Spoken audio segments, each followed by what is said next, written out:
Bonjour Juste Fitter et Juste Fitteuse, je suis Nsakala Nkita, coach en perte de poids rapide. J'accompagne des personnes ambitieuses à retrouver forme, succès et vitalité.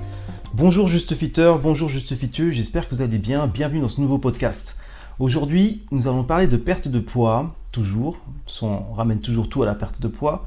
Vous me connaissez depuis assez longtemps, vu tous les podcasts que j'ai faits. Voilà, donc là je vais vous parler un peu de bonheur et de perte de poids. Pourquoi je vous parle du bonheur ? Parce que moi, comme vous le savez, je côtoie pas mal de monde, de par ma prospection, par exemple pour trouver de nouveaux clients, de par les clients que j'ai.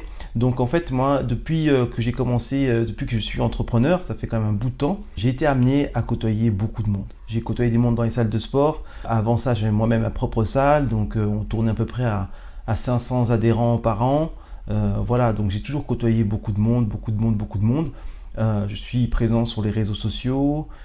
J'ai toujours été quelqu'un un peu, je ne vais pas dire de mondain, mais j'ai toujours été en relation avec les gens et j'ai toujours aimé être un peu en relation avec les gens. Donc toute ma vie tourne un peu autour de ça, même si je ne suis pas au centre des choses. Je suis toujours en observation.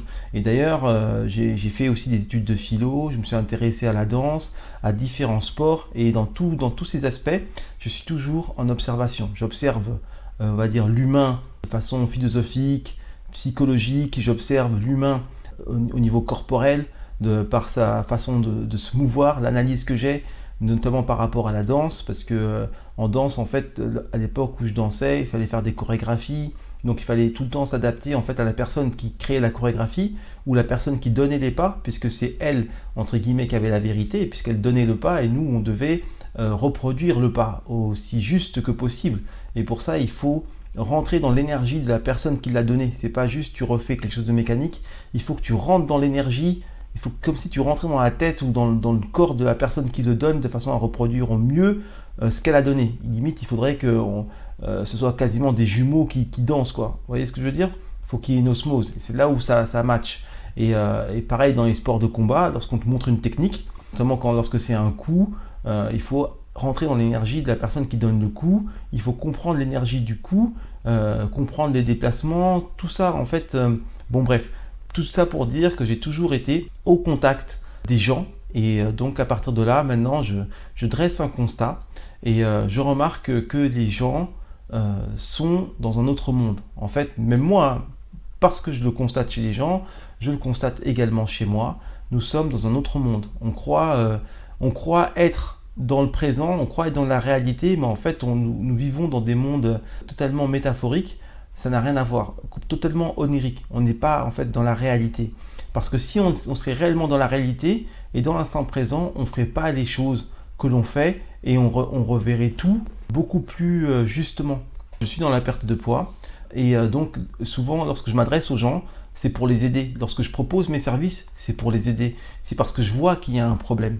Mais en fait, les personnes, souvent, elles vont reporter les choses. Ça veut dire que c'est pas seulement le fait de perdre du poids, elles reportent également leur santé, leur bien-être et tout ça. Donc ça reporte. Mais si tu prenais l'importance de chaque instant que tu vis, c'est-à-dire que là tu es en train de vivre, d'accord ?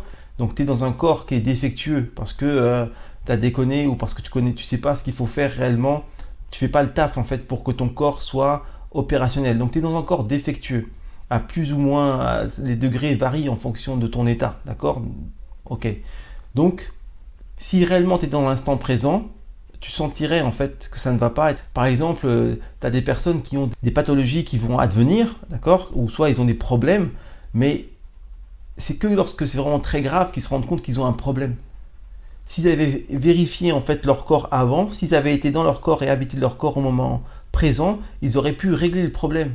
Souvent en fait il y a plein de choses qu'on pourrait régler soi-même si on était présent et si on était réellement actif et acteur de notre bonheur, on le réglerait directement. Mais c'est parce qu'on est dans une autre dimension, parce qu'on n'est pas dans l'instant présent, on est à côté de la plaque, d'accord ?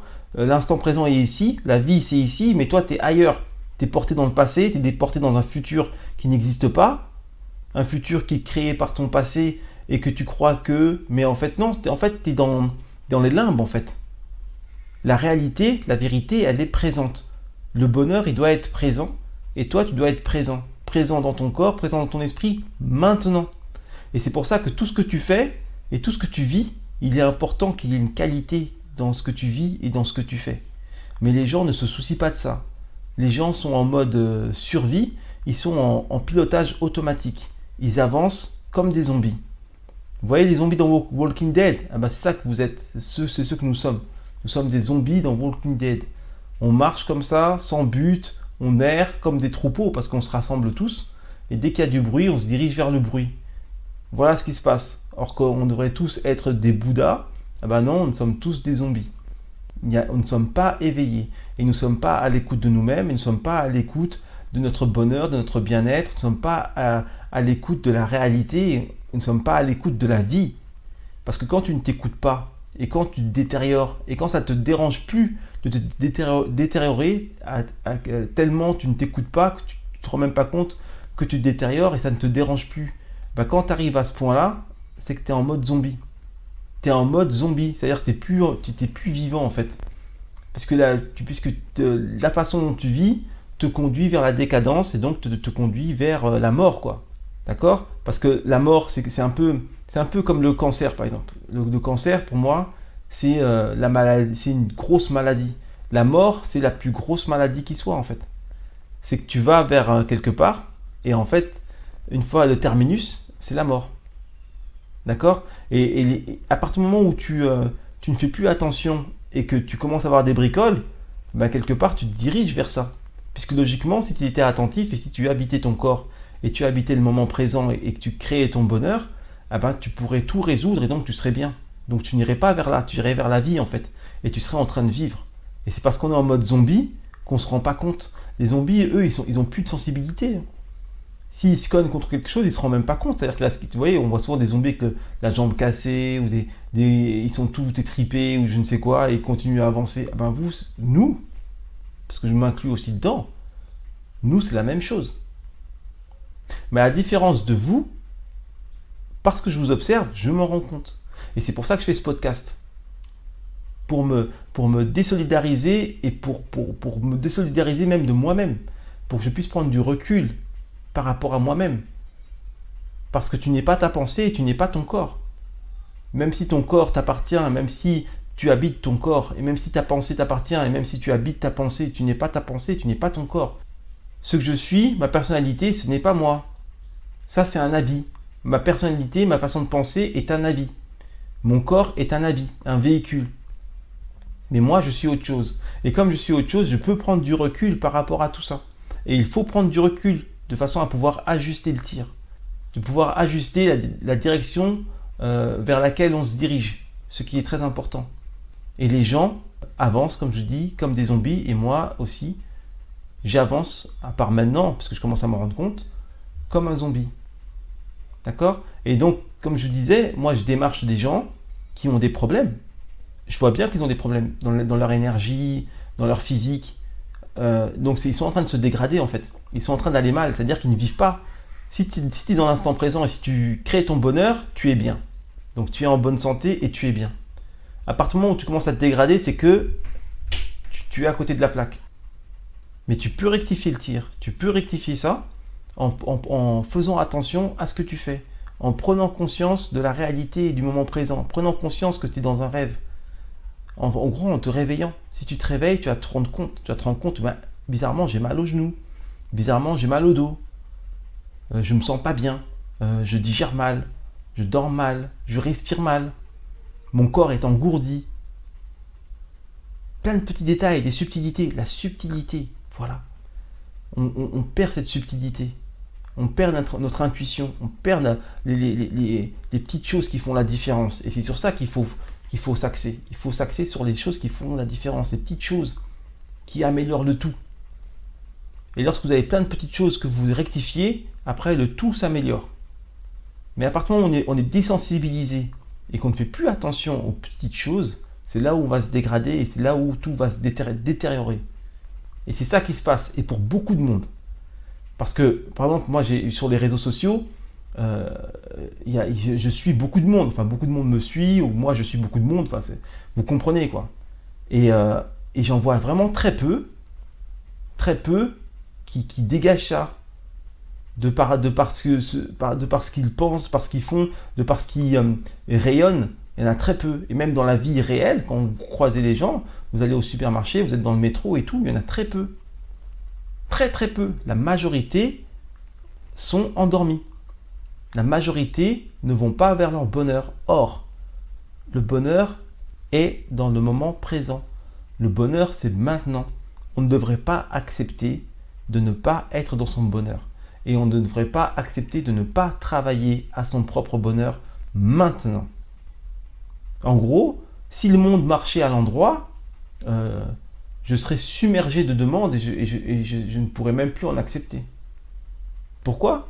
Parce que en très peu de temps, tu peux recouvrir la santé, tu peux aller mieux et tu peux avoir les bases pour commencer à travailler réellement sur ton propre bonheur. Mais comme tu ne te rends pas compte que tu marches à l'envers et comme tu ne te rends même pas compte que ta jambe elle est cassée, du coup, tu ne cherches pas à la réparer. Et quand un médecin te dit « mais ta jambe est cassée, viens, on va te mettre une attelle » et elle va se ressouder et comme ça tu iras bien, tu ne passerais pas ton chemin. Tu ferais ce qu'il faut pour réparer ta jambe. Mais comme tu ne te rends même pas compte que ta jambe est cassée, tu passes ton chemin. Donc voilà, il faut vraiment faire attention à ça. Et nous tous, il faut vraiment que nous retrouvions l'instant présent. Et c'est maintenant. Le bien-être, il est maintenant, il n'est pas plus tard. C'est maintenant, à chaque instant. Maintenant, je travaille mon bien-être. Est-ce que je suis bien? Est-ce que je me sens bien? Qu'est-ce qui cloche et qu'est-ce que je peux remédier maintenant? Qu'est-ce que je peux faire maintenant pour être bien? Et tous les jours, si tu penses comme ça, c'est comme ça que tu iras mieux en fait. C'est comme ça que tu iras mieux et c'est comme ça que tu vas progresser et c'est comme ça que tu vas aller vers ton bonheur, ton bien-être. Chaque jour, être attentif, être en conscience. Arrêter d'être en pilotage automatique, arrêter d'être en mode zombie, prendre du recul par rapport à soi et se reconnecter avec son âme et avec sa conscience de façon à rectifier le tir. Effectivement, on vit dans un monde accaparant, le boulot, les factures, les ceci, les cela, mais que cela ne tienne, il ne faut pas s'oublier parce que si tu t'oublies, tu te diriges vers la mort. Et ta vie n'est plus une vie, c'est une vie de mort-vivant. Donc est-ce que ça vaut le coup de vivre cette vie, de vaquer à des fausses occupations, à des fausses priorités pour la vivre en zombie? Ça veut dire que quand tu vas te retourner, une fois que tu auras fait ta vie, tu te diras mais qu'est-ce que j'ai fait? J'ai parcouru tout ce chemin en dormant. Je n'ai pas vécu, je n'ai pas vu, je n'ai pas senti, je n'ai pas ressenti. Voilà, donc en gros c'est un échec. Et on n'est pas venu sur Terre pour être des échecs ou pour vivre un échec. On est venu ici pour expérimenter, pour vivre. Et vivre, c'est être réveillé, c'est pas dormir. Donc il faut se réveiller. Et se réveiller, c'est maintenant qu'il faut se réveiller. Qu'il faut faire des choses, qu'il faut rectifier le tir, qu'il faut retrouver la santé, retrouver la forme, retrouver la ligne, retrouver la santé psychique, physique, émotionnelle. Et constamment rester accroché au moment présent et à soi, au bien-être de soi, rester accroché à ça et ne pas le mettre de côté pour d'autres préoccupations. La première préoccupation, c'est ça et le reste vient par la suite. Ok ? Je vous remercie d'avoir suivi ce petit podcast. Je vous dis à très vite pour le prochain. C'était Nsak Alan Guitar, coach en perte de poids rapide. Ciao, ciao. Je te remercie d'avoir suivi mon podcast. Si ça t'a plu, n'hésite pas à t'abonner, liker et partager. Pour plus d'infos concernant mes prestations, tu peux te rendre sur mon site web justefit.com. Je te dis keep the vibe up, à très vite. Ciao ciao.